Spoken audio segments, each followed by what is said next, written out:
ओम नमः शिवाय। हर हर महादेव। वास्तु ज्ञान गंगा चैनल पर आप सभी का स्वागत है। सावन पूर्णमासी रक्षाबंधन की कथा।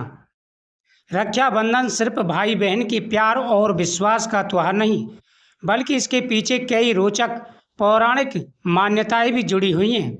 सावन पूर्णमासी पर मनाए जाने वाले इस पर्व में बहन भाई की कलाई पर रक्षा सूत्र बांधती है और भाई उसकी रक्षा का संकल्प लेता है।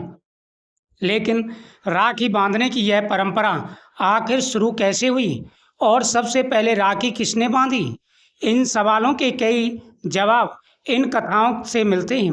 आइए जानते हैं वह पौराणिक कथा जिससे रक्षाबंधन प्रारंभ हुआ।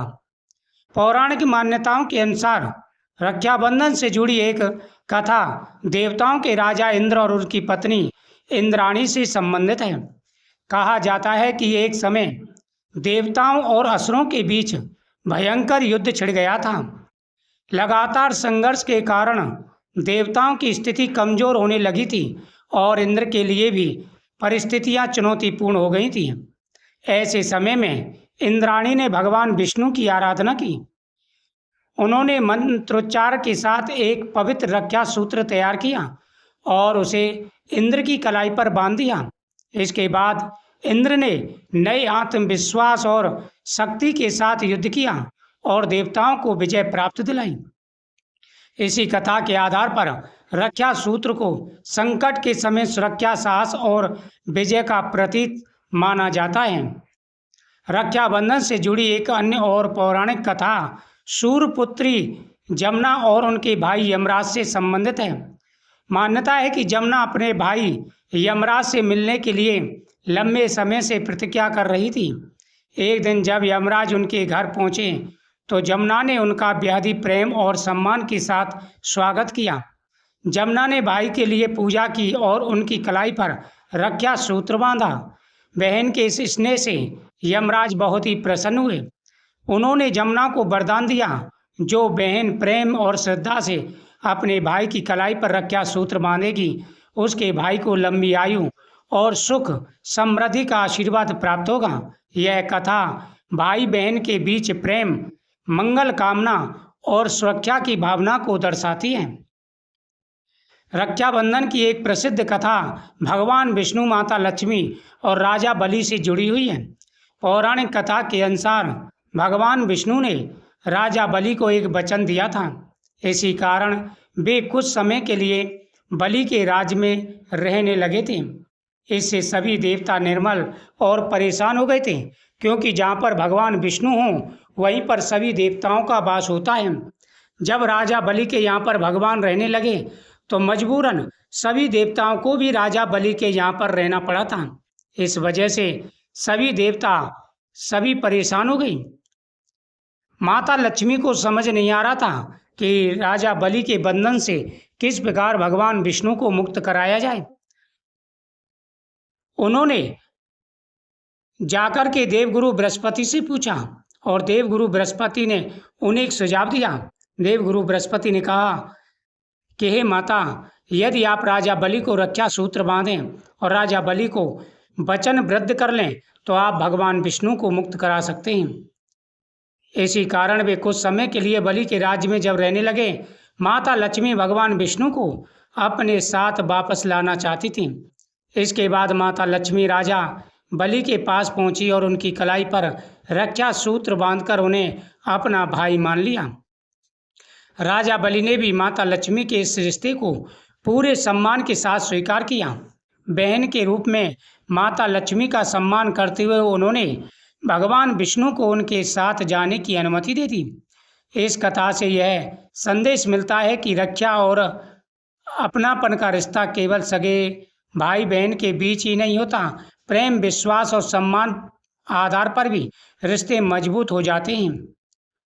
रक्षाबंधन से जुड़ी अनेकों लोक कथाएं हैं, जिस प्रकार भगवान कृष्ण और द्रौपदी का प्रसंग भी शामिल है। महाभारत से जुड़ी मान्यताओं के अनुसार एक बार भगवान श्री कृष्ण की उंगली में चोट लग गई थी और उससे रक्त निकलने लगा था। जिस समय भगवान विष्णु ने शिशुपाल पर सुदर्शन चक्र चलाया, भगवान की उंगली में हल्का सा घाव हो गया था। यह देख कर के द्रौपदी ने तुरंत अपनी साड़ी का एक हिस्सा फाड़ा और उंगली पर बांध दिया। द्रौपदी के इस छोटे से स्नेह और अपनेपन से भगवान कृष्ण को भावुक कर दिया। उन्होंने द्रौपदी की रक्षा करने का संकल्प लिया। आगे चल कर के जब कौरवों की सभा में द्रौपदी का अपमान हुआ, तब भगवान कृष्ण ने उनकी लाज की रक्षा की थी। यह प्रसंग बताता है कि रक्षा का रिश्ता केवल कलाई पर बांधे गए धागे से नहीं बनता, बल्कि उसके पीछे छिपे प्रेम, विश्वास और समर्पण से मजबूत होता है। बहन भाइयों को ये चारों कथाएं जरूर श्रवण करनी चाहिए। अनेकों ऐसी कथाएं हैं रक्षाबंधन की। रक्षाबंधन से जुड़ी एक चर्चित कहानी रानी कर्णावती और मुगल शासक हुमायूं से भी संबंधित है। प्रचलित कथा के अनुसार जब चित्तौड़ पर संकट आया, तब रानी कर्णावती ने हुमायूं को राखी भेजकर उनसे सहायता की उम्मीद की थी।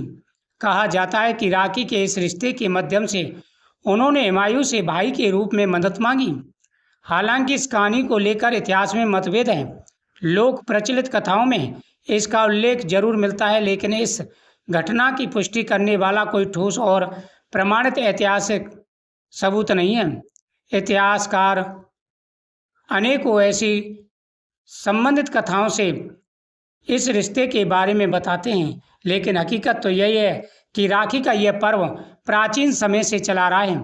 यह रक्षाबंधन का पर्व बहुत बड़ा और पवित्र पर्व है। इस दिन बहनें भाई की कलाई पर रक्षा सूत्र बांधती हैं और उस रक्षा सूत्र में बड़ी शक्ति होती है। रक्षाबंधन सिर्फ भाई बहन के प्यार और विश्वास का त्यौहार नहीं, बल्कि इसके पीछे कई पौराणिक कथाएं हैं जो मैंने आपको बताई हैं। बहन राखी बांधने से पहले इन कथाओं का श्रवण जरूर करें। जो बहन भाई इन कथाओं का श्रवण करते हैं, उन पर भगवान की विशेष कृपा बनी रहती है।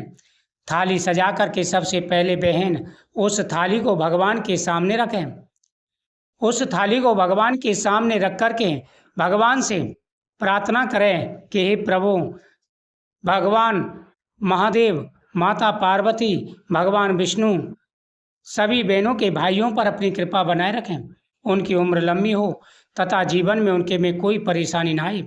इस प्रकार से भगवान से प्रार्थना करें कि हे प्रभु, यह रक्षाबंधन का पर्व हमेशा इसी प्रकार से खुशियां लाता रहे, भाई बहनों के बीच प्रेम बढ़े और साथ ही साथ जीवन में खुशियां रहें, भरपूर धन आए, परिवार में मंगल कार्य संपन्न हो और साथ ही साथ जीवन में खुशियां रहें।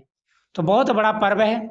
इस दिन पहले भगवान की राखी बांधें, फिर बहनें अपने भाई की राखी बांधें।